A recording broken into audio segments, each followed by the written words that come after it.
സ്വിറ്റ്സർലൻഡില് ലോകത്തെ പള്ളി മിനാരങ്ങൾ മുഴുവനും ടച്ച് തകർക്കണമെന്ന് പറഞ്ഞ് ഇറങ്ങിപ്പോയ ഒരാള് ലോകത്തെ പള്ളി മിനാരങ്ങൾ മുഴുവനും തകർക്കണം, അത് പ്രകൃതിക്ക് ശോഭമാണ്, അത് പ്രകൃതിക്ക് വല്ലാതെ പ്രതികൂലമായി ബാധിക്കുമെന്ന് പറഞ്ഞുകൊണ്ട് പള്ളിയുടെ മിനാരങ്ങൾ തകർക്കാൻ വേണ്ടി പോയ ആള് ഒരവസരത്തിൽ ഇസ്ലാമിന്റെ ബാലപാഠമൊന്ന് മറിച്ചു നോക്കാൻ തീരുമാനിച്ചു. അങ്ങനെ കഴിഞ്ഞുപോയ ഇസ്ലാമിക ചരിത്രങ്ങളൊന്ന് പരിശോധിച്ച് നോക്കിയപ്പോൾ ഇന്ന് അദ്ദേഹം പാശ്ചാത്യ ലോകത്തെ ഏറ്റവും വലിയ പള്ളി, ഏറ്റവും വലിയ മിനാരമുള്ള പള്ളി കെട്ടിക്കൊടുക്കാൻ വേണ്ടിയിട്ട് നടക്കുകയാണ്.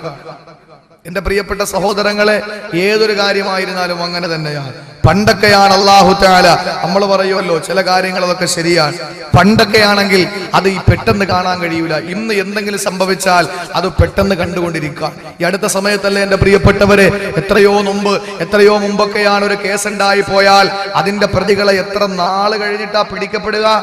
റസിയ എന്ന് പറയുന്ന 27 വയസ്സുകാരിയായ പാവപ്പെട്ട പെണ്ണിനെ, നൂറുദ്ദീൻ എന്ന് പറയുന്ന 2 ഭാര്യമാരുണ്ടായിരുന്ന ഒരു സഹോദരൻ, എന്റെ പ്രിയപ്പെട്ടവരെ, മനുഷ്യനെന്ന് പറയാൻ പോലും കൊള്ളാത്ത രീതിയിൽ പാവപ്പെട്ട റസിയ എന്ന് പറയുന്ന 27 വയസ്സുകാരിയെ മൃഗീയമായിട്ട് വ്യഭിചരിച്ചുകൊണ്ട് മാനഭംഗം ചെയ്തുകൊണ്ട് പച്ച മണ്ണില് പച്ച ശരീരത്തെ കുഴിച്ചിടുമ്പോൾ ഒരു പച്ചയായ മനുഷ്യനത് കണ്ടുകൊണ്ട് നിൽക്കാൻ കഴിയില്ല. എന്റെ പ്രിയപ്പെട്ട സഹോദരങ്ങളെ, ഇന്ന് ആ പ്രതിയെ പിടിച്ചിരിക്കാൻ, അതുപോലെ എന്തെല്ലാം സംഭവങ്ങള്. എന്റെ പ്രിയപ്പെട്ടവരെ, അള്ളാഹുവിന്റെ റസൂല് പറയാണ്, ഒരു മനുഷ്യൻ നമസ്കാരത്തിന് നിസ്സാരവൽക്കരിച്ച, ആ നമസ്കാരത്തിന് കൊടുക്കേണ്ട പ്രാധാന്യം ഒരാളെ കൊടുത്തില്ലെങ്കിൽ അള്ളാഹുവിന്റെ റസൂല് പറയുകയാണ്, അവന് 12 ശിക്ഷകൾ അള്ളാഹു കൊടുക്കുന്നതാണ്. എവിടെയാണെന്നറിയോ? സലാസതുന് ഫിദ്ദുനിയാ, 3 അവന്റെ കണ്ണിന് മുന്നിലാണ് അല്ലാഹു കൊടുക്കുക. നമസ്കാരത്തിന് ബാങ്ക് കേൾക്കുമ്പോ എന്റെ സഹോദരിമാരെ, നിങ്ങൾ അതിനെ നിസ്സാരത്തോടെ കണ്ടുകൊണ്ട് നിങ്ങൾ പാശ്ചാത്യന്റെ പൈശാചികതകള് നെഞ്ചിലേക്ക് ആവാഹിച്ചുകൊണ്ട് വീട്ടിലിരിക്കുന്ന ടിവിയുടെ മുന്നിൽ അടയിരുന്ന് കഴിഞ്ഞാൽ എന്റെ ഉമ്മ, അള്ളാഹു നിനക്ക് നിന്റെ കണ്ണിന്റെ മുന്നിൽ 3 ശിക്ഷ തരുമെന്നാണ്. 3 ശിക്ഷയോ ഈ ലോകത്തോട് വിട പറയുന്ന നേരത്താണ്. പിന്നീടുള്ള 3 അല്ലാഹു നാളെ നിന്നെ കബറിലേക്ക് കൊണ്ടുവെക്കുമ്പോ ആ ഭീകരമായ കബറിന്റെ ഉള്ളിലാണ് ശിക്ഷ വരിക. 3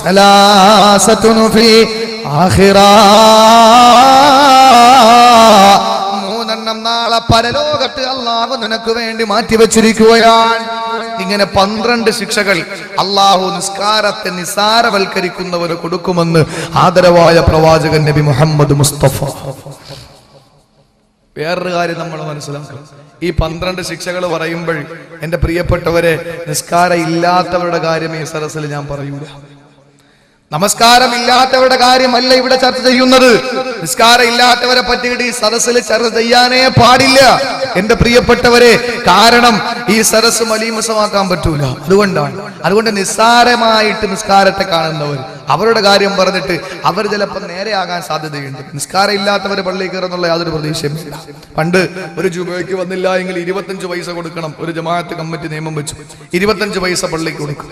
അയാളുടെ ജീവിതത്തിൽ അയാൾ ഒരു ജുമയ്ക്ക് വന്നില്ല. അവസാനം പള്ളിയിൽ നിന്ന് കത്ത് വന്നു. നോക്കിയപ്പോൾ 230 രൂപ അയാൾ കൊടുക്കണം. 230 രൂപ പള്ളിക്ക് കൊടുക്കണം. അപ്പൊ എത്ര ജുമ അയാൾ ഒഴിവാക്കിയിട്ടുണ്ട്? നിസ്കാരമല്ല, ജുമ. എന്റെ പ്രിയപ്പെട്ടവരെ, 250 രൂപയും കൊണ്ട് പള്ളിയിൽ പോയി. 230 രൂപ പ്രസിഡന്റ് കൈ കൊടുത്തപ്പോഴാ പ്രസിഡന്റ് ബാക്കി 20 രൂപ എടുത്തവൻ പറഞ്ഞു, അതവിടെ കിടക്കട്ടെ, ബാക്കി കൂടെ വരാതിരുന്നാ പോരെ. 20 രൂപ കൂടെ വരാതിരുന്നാ പോരെ, വിഷയം തീർന്നല്ലോ. ഇതാണ് അവസ്ഥ എന്റെ പ്രിയപ്പെട്ട സഹോദരങ്ങളെ. അതുകൊണ്ട് ആരൊക്കെ നിസാരവൽക്കരിക്കുന്നുവോ ആ നിസാരവൽക്കരണത്തിന് അള്ളാഹു കൊടുക്കുന്ന ശിക്ഷയേടാ. 1-ാമത്തെ ശിക്ഷ അള്ളാഹുവിന്റെ റസൂല് പറയുകയാണ്,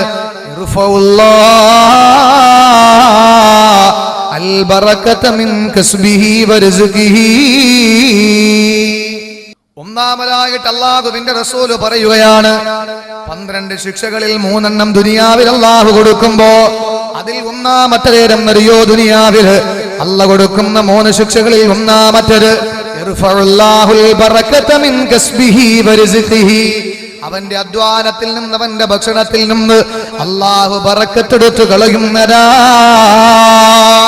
എന്റെ സഹോദരങ്ങളെ, രാവിലെ മുതൽ വൈകുന്നേരം വരെ പാടത്ത് പണിയെടുക്കുന്ന പാവപ്പെട്ട എന്റെ ജനത, എന്റെ സഹോദരങ്ങളെ, അള്ളാന്റെ പള്ളിയിൽ ബാങ്ക് കേൾക്കുമ്പോ നിസ്കരിക്കാൻ പോലും വരാറ് എന്റെ സഹോദരിമാരെ പോലും ഇന്ന് അയൽക്കൂട്ടത്തിന്റെ കുടുംബശ്രീയുടെ തൊഴിലുറപ്പിന്റെ പദ്ധതിക്ക് വേണ്ടിയിട്ട് വീടുകളിൽ നിസ്കരിക്കാറ് പുറത്തിറങ്ങിയിട്ട് മാർക്കറ്റിൽ ഇറങ്ങിയിട്ട് പണിയെടുക്കാൻ തുടങ്ങിയപ്പോ എന്റെ സഹോദരിമാരെ ഇന്ന് ജീവിതത്തിൽ യാതൊരു ബറക്കത്തുമില്ല, ജീവിതത്തിൽ സന്തോഷമില്ല, കിട്ടുന്ന സമ്പാദ്യത്തിന് യാതൊരു വില ബറക്കത്തുമല്ല കൊടുക്കുന്നില്ല, എത്ര കിട്ടിയാലും അവനെ തികയുന്നില്ല.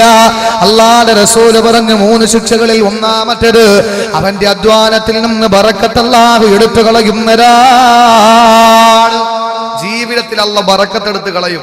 എന്റെ പ്രിയപ്പെട്ട സഹോദരങ്ങളെ, ആ നമസ്കാരം നമ്മൾ ഉപേക്ഷിച്ചു കഴിഞ്ഞാൽ പിന്നെ നമ്മുടെ ജീവിതത്തിന് അർത്ഥം ഉണ്ടാവൂല, സമ്പാദ്യത്തിന് യാതൊരു ബറക്കത്തുള്ള കൊടുക്കൂല. നിങ്ങൾ നോക്ക്, ഇന്ന് 500 രൂപയുടെ ഒരു നോട്ടെടുത്ത് പോക്കറ്റ് വെച്ചുകൊണ്ട് പുറത്തിറങ്ങിയാൽ പണ്ട് 500 രൂപ ഉണ്ടെങ്കിൽ ഒരു കുടുംബത്തിന് 1 വർഷം കഴിയാം.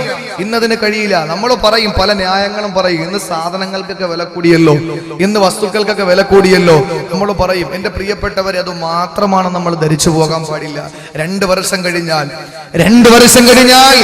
എന്റെ പ്രിയപ്പെട്ടവരെ, കേരളത്തിലെന്നല്ല ഇന്ത്യ രാജ്യത്തിലെന്ന് മാത്രമല്ല, ഈ ആകാശത്തിനൊരാളെ ഭൂമിക്ക് മുകളിൽ താമസിക്കുന്ന ഓരോ മനുഷ്യരും കുടിവെള്ളത്തിന് വേണ്ടിയിട്ട് യാചിക്കേണ്ട സാഹചര്യം വരും. 2 വർഷം കഴിഞ്ഞാൽ 3 വർഷം കഴിഞ്ഞാൽ കുടിവെള്ളമില്ലാതെ കഷ്ടപ്പെടും. ഇന്നും എത്രയോ നാടുകളിലാണ് എന്റെ പ്രിയപ്പെട്ടവരെ പാവപ്പെട്ട സഹോദരിമാര് മുനിസിപ്പാലിറ്റിയുടെയും നഗരസഭയുടെയും പഞ്ചായത്തിന്റെയും വണ്ടി വരുമ്പോൾ അതിന്റെ കലങ്ങിയ വെള്ളം, അതായത് കുടിക്കാൻ പോലും കൊള്ളാൻ കഴിയാത്ത വെള്ളം, അത് വാങ്ങാൻ വേണ്ടിയിട്ട് മണിക്കൂറുകളോളം ക്യൂ നിൽക്കുന്ന സാഹചര്യമാണ്. എന്റെ പ്രിയപ്പെട്ടവരെ, ഓരോ ദിവസം കഴിയും തോറും വരൾച്ച. ഇന്ന് ലോകം ഏറ്റവും കൂടുതൽ ഭീതിയുടെ മുൾമുനയിൽ നിർത്തപ്പെടുന്നത് വരൾച്ചയാണ്. അതിൽ റസൂലുള്ളാഹിയിൽ മാതൃകയുണ്ട്, അത് പറയാൻ നമുക്ക് സമയമില്ല. ഏതായിരുന്നാലും അള്ളാഹു ജീവിതത്തിൽ നിന്ന് ബറക്കത്ത് എടുത്ത് കളഞ്ഞിരിക്കാൻ നമ്മുടെ ജീവിതത്തിന്റെ സമ്പാദ്യത്തിൽ നിന്ന് അള്ളാഹു ബറക്കത്ത് എടുത്ത് കളഞ്ഞിരിക്കുകയാ. ഞാൻ വിശാലമായി പറയുന്നില്ല. അതുകൊണ്ട് എന്റെ സഹോദരങ്ങളെ, അല്ലാഹുവിന്റെ റസൂലിന്റെ ജീവിതത്തില് എന്ത് ദുനിയാവിന്റെ പ്രയാസം വന്നിരുന്നാല്, എന്ത് പ്രയാസം വന്നാല്, എന്തെല്ലാ ദുഃഖങ്ങൾ വന്നാല്, ശാരീരികമാകട്ടെ മാനസികമാകട്ടെ സാമ്പത്തികമാകട്ടെ ഏത് പ്രയാസം വന്നാലോ അല്ലാഹുവിന്റെ റസൂൽ ചെയ്യുന്നതെന്തെന്നറിയോ? ഹുദൈഫത്തുൽ യമാൻ റളിയല്ലാഹു അൻഹു പറയുകയാണ്, കാന ഇദാ ഹസബഹു അംറുൻ ഫസഇല സ്വലാ. അല്ലാഹുവിന്റെ റസൂലിന് എന്തെല്ലാം ദുനിയാവിന്റെ പ്രയാസങ്ങള്, എന്തെങ്കിലും സാമ്പത്തികമായ പരാധീനതകൾ വന്നു കഴിഞ്ഞാൽ അല്ലാഹുവിന്റെ റസൂല് പെട്ടെന്ന് തന്നെ നിസ്കരിക്കുമായിരുന്നു. അതുകൊണ്ടല്ലേ പരിശുദ്ധ ഖുർആൻ പറഞ്ഞത്, ഇസ്തഈനൂ ബിസ്സബ്രി വസ്സലാ. എന്ത് പ്രയാസം വന്നാലും എന്റെ പെങ്ങളെ, നീ എന്താണ് ചെയ്യേണ്ടത്? ക്ഷമയോടെ നിസ്കരിച്ചുകൊണ്ട് റബ്ബിനോട് സഹായം ചോദിച്ചോ, അള്ളാഹുവിനോട് സഹായം ചോദിച്ചോ എന്ന് അള്ളാന്റെ പരിശുദ്ധ ഖുർആൻ പറയുമ്പോ, നമസ്കാരത്തെ നിസാരവൽക്കരിക്കുന്ന മുസ്ലിമേ, അള്ളാന്റെ റസൂല് പറയുന്ന 12 ശിക്ഷകളില് 3 ദുനിയാവിലല്ല തരുമ്പോ അതിൽ ഒന്നാമരാകിട്ടല്ല നിനക്ക് തരുന്നത്. ദുനിയാവിൽ നിന്റെ സമ്പാദ്യത്തിൽ നിന്ന് അല്ലാഹു ബറക്കത്തെടുത്ത് കളയുന്നരാ, കച്ചവടത്തിൽ നിന്ന് അല്ലാഹു ബറക്കത്തെടുത്ത് കളയുന്നരാ. ഇത് ഒന്നാമത്തതെങ്കിൽ എന്റെ പ്രിയപ്പെട്ടവരെ, ചുരുക്കി ഞാനെന്ന് പറയട്ടെ. രണ്ടാമത്തെ ശിക്ഷ ഏതെന്നറിയോ? രണ്ടാമതായി അല്ലാഹു ദുനിയാവില് എന്റെയും നിങ്ങളുടെ ഈ കൺമുമ്പിൽ അല്ലാഹു തരുന്ന ശിക്ഷ ഏതെന്നറിയോ?